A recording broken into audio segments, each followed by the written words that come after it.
Welcome back to The Joint. Tonight we continue the Christmas tobacco binge. Stay tuned.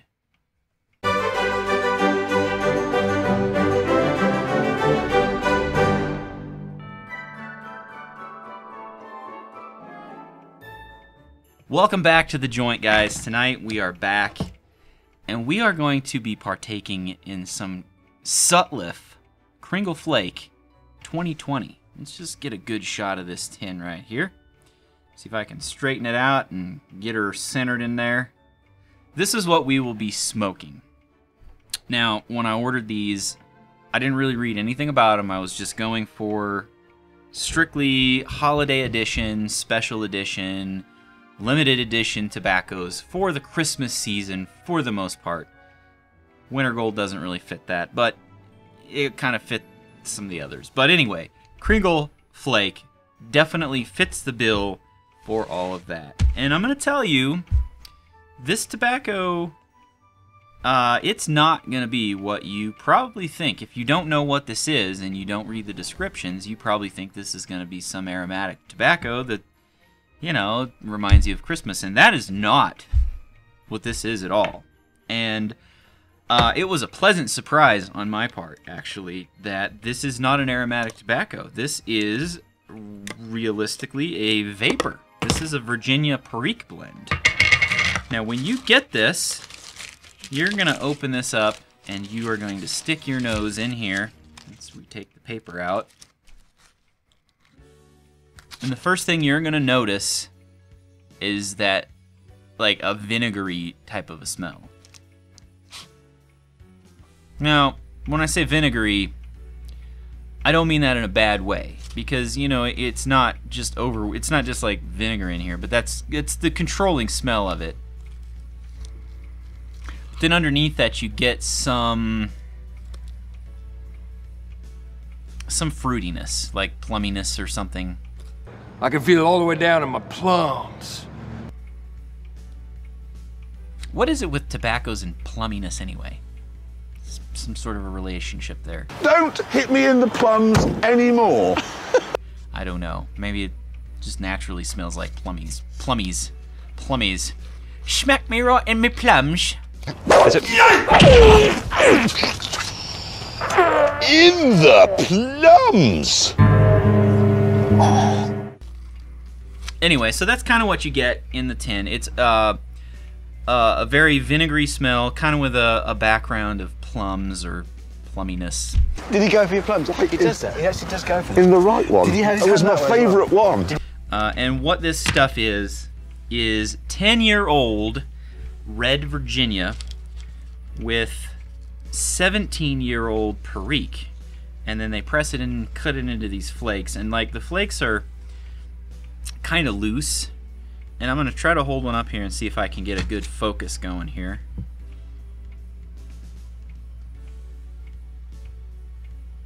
There we go. See if that does the trick here. Anyhow, so you can see they're kind of a really thick flake, but they also fall apart real easy. So it's kind of a loose flake. It's kind of dark. You know, you can see the the Virginia and the Perique in there, and as you can see, it looks to me like there's a pretty hefty portion of Perique in this, but it's very aged. This stuff is 2003.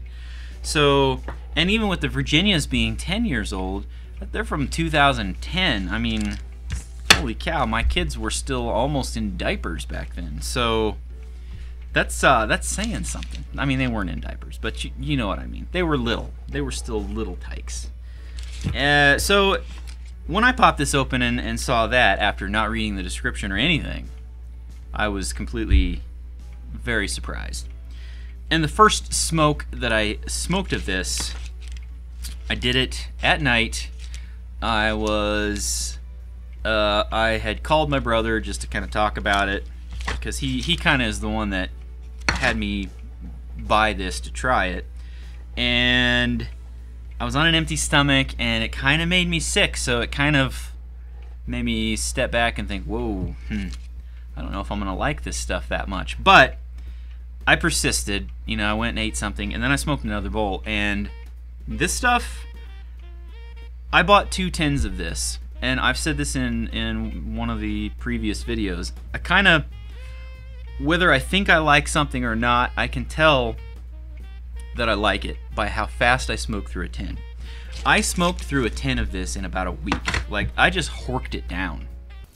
Now, take a bite of this. No! No! No! Don't just hork it down! Too late.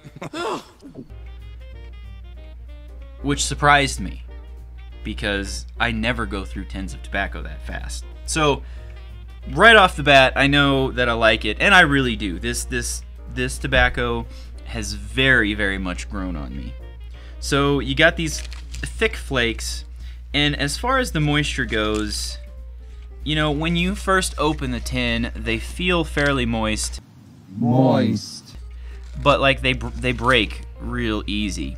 And once they start to break apart, you realize the moisture is kind of deceiving, because, you know, most of the time, at least for my taste anyway, I break these up, maybe I let it sit for 5 minutes or so, 10 minutes just out in the air, which is really not that much, just to kind of, you know, let it dry out a little bit after I've broken it up and before I put it in my pipe. But, you know, honestly, I don't know, both of these tins have been basically exactly the same. So, you know, like, your mileage may vary on moisture.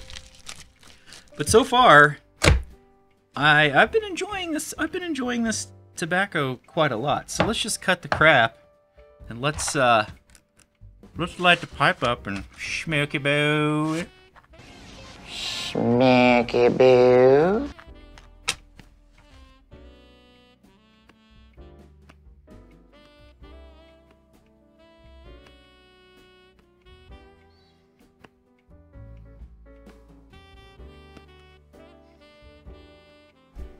Alright. Now, so since this is a vapor, you gotta kind of keep that in mind. This is not a flavored tobacco at all. This is a Virginia Perique with the 2 tobaccos that are in it having been aged quite a lot. So typically vapors and me don't really get along too terribly well. There's some that maybe I like better than others, but typically I don't tend to gravitate towards Virginia Perique blends for some reason. You know, I don't know what it is, whether it's their tendency to... I don't know what it is. I just don't typically gravitate towards them. But this being a vapor, and the fact that I smoked through a whole tin in about a week, and the fact that this is the second tin that I've opened, and, you know, I'm probably, after this bowl, going to be close to halfway through it. That tells you something about this particular tobacco, and that a guy who doesn't typically go for vapor tobaccos is really, really digging this. So when you smoke this, now that I've been talking, it's probably gone out. Yep, going out. So when you smoke this, you get just a hint of that vinegariness, but not a whole lot. Not as much as the tin note would suggest. And, as you could see from looking at the tobacco, there's a lot of Perique in here. However, the age of the Perique has really mellowed it out a lot. So you got the vinegariness, and that's not a bad thing, by the way. It's not a bad thing. I like it. You get the vinegariness, and in the background, you get the kind of that peppery taste from the Perique, but not a whole lot. Like I said, this Perique is very mellow. It's very mellow. And depending on the puff, sometimes I pick up, you know, some of the plumminess. Hey, that plum looks good. Can I trade it for your Twinkie? No, these are my plums. I want to bite into that plum and let the juice spill down my chin. You know what I mean? But sometimes that plumminess kind of turns into almost like a floral type of a thing, kind of like a potpourri almost. But not overwhelming. You know, if it was overwhelmingly potpourri, I think that I would not like it. You know, if I had to describe this, I would say it's very rich, dark, warm blend. I don't know of a better way to put that. I mean, to me, the aged Red Virginia and the aged Perique just really go hand in hand. Now, since I have smoked this stuff quite a bit lately, I've managed to catch the room note myself, and my daughter has also commented on the room note. You may think that the room note is no good because of the vinegariness, maybe just because of the richness of the tobacco. Maybe might be a little bit offensive. The room note of this is actually very nice. It's not anything, you know, it doesn't really smell to me like, you know, bread baking or cookies baking or, you know, nothing like that. No chocolatiness. It's just a very pleasant pipe tobacco type of a room note. I mean, you walk in and you know somebody's been smoking a pipe, but it's not offensive. It's like you walk in, and it's almost like as if a good pipe tobacco smell is almost as if you're heating a house with a wood-burning stove. You know you're heating the house with a wood-burning stove because you know you can smell it. Things are burning, things are combusting, but it's a very warm and inviting smell. Like you walk in and you take a deep breath and you're like, yeah, oh yeah, I'm home. And that's kind of the vibe that I get from the room note of this tobacco. You know, I smoked it one morning in the house. The wife was at work. I left all the windows closed, and then I went out to plow some snow outside because we had gotten some snow. I came back in. It was really cold. It was like 13 degrees outside. I came in. The house was warm, and it smelled like Cringle Flake because I had just smoked some in the house with the windows all closed about 45 minutes prior. So the whole house just smelled really warm. And, you know, I guess I could see how maybe some people would be offended by that, but those are the kind of people who are going to be offended by anything, smell-wise. So most people, generally speaking, are going to not have a problem with this. I know I don't have a problem with it. No matter how dry this has been, there's always wound up being just a little bit of moisture down in the bottom. Like right now, you know, this stuff wasn't super wet when I put it in the pipe.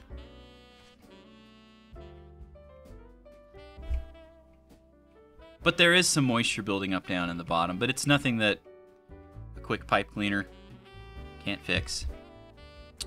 And, you know, I don't know whether it's the tobaccos or whether it's the... I mean, right now it's Colorado in the middle of the winter. I mean, I bet you the humidity here is probably in the 10s, maybe lower. So I'm pretty sure it's not humidity from the air. It's just something about the tobacco and the way that it smokes. But it's never been a problem for me. Oh, you know, I've seen reviews of Cringle Flake from years past, and I guess last year Cringle Flake was just a Virginia tobacco, just a straight Virginia, and some people liked it, some people hated it, some people were just kind of indifferent. Cringle Flake 2020, you know, this stuff is really good. Almost to the point where your old buddy Justin here wishes he'd have bought 2 more tins, because I have a feeling, as a matter of fact, we're going to look right now, I have a feeling this is probably gone. Let's just go look at smoking pipes first. See if it's in stock.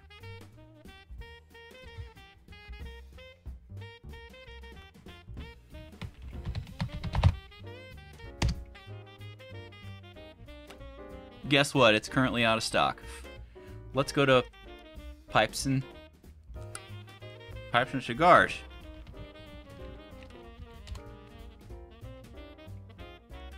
Let's see if they have it in stock.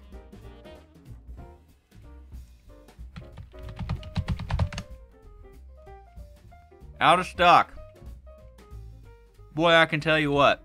If you didn't get some of this, it's out of stock now, and I very highly doubt that it's going to come back in stock. I have a feeling that it is gone forever, which kind of, dang, that kind of makes me a little bit sad because this stuff is really good.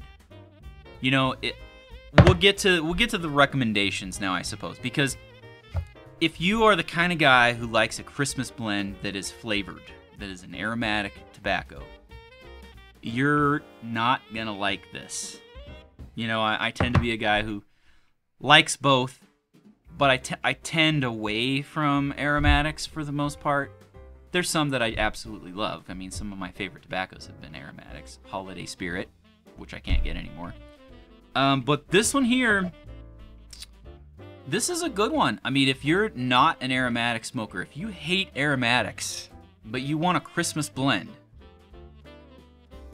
you should have got some of this. I'm telling you, you're gonna wish that you had gotten some of this. And if you did get some of this and you haven't opened it yet, crack this crap open and smoke it. Just smoke it, because you're not going to be disappointed. This is probably not a tobacco to start out if you're, you know, not used to unflavored tobaccos. It might, I don't know. Maybe you'll like it.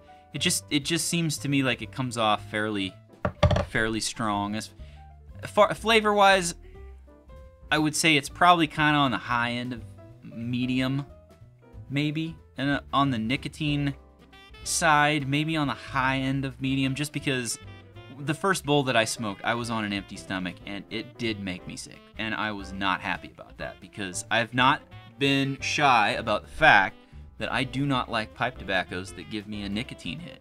I just don't like it.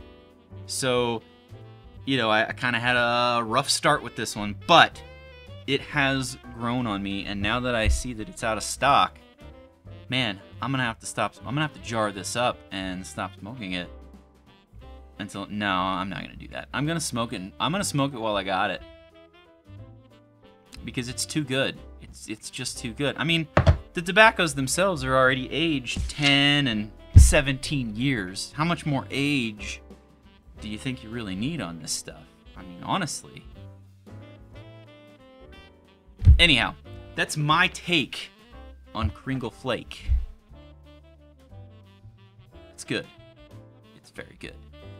So, until next time, where we have one more tobacco to go in this Christmas winter blend series, which will be Winter Gold, which it's actually not a Christmas blend, but you know, it kind of fits the wintry theme, and maybe I should have, you know, maybe I should have saved Cringle Flake for last, but you know, it just happens to be what I was smoking.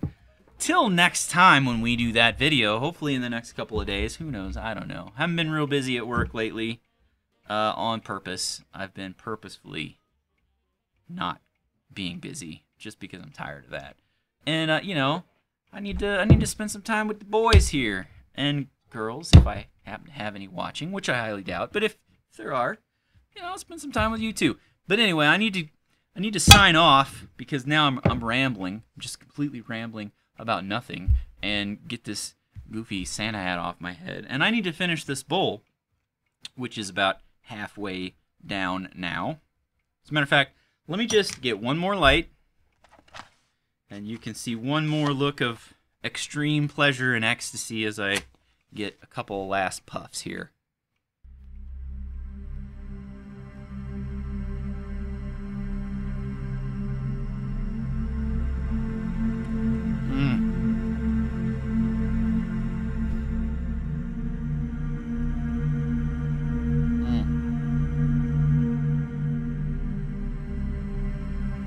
Guys, I really like that. I really like that a lot.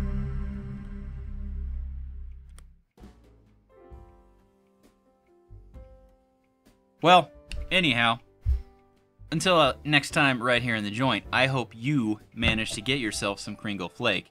Don't be afraid to crack that baby open and have a bowl. And until next time, right here in the joint, we will see you guys later.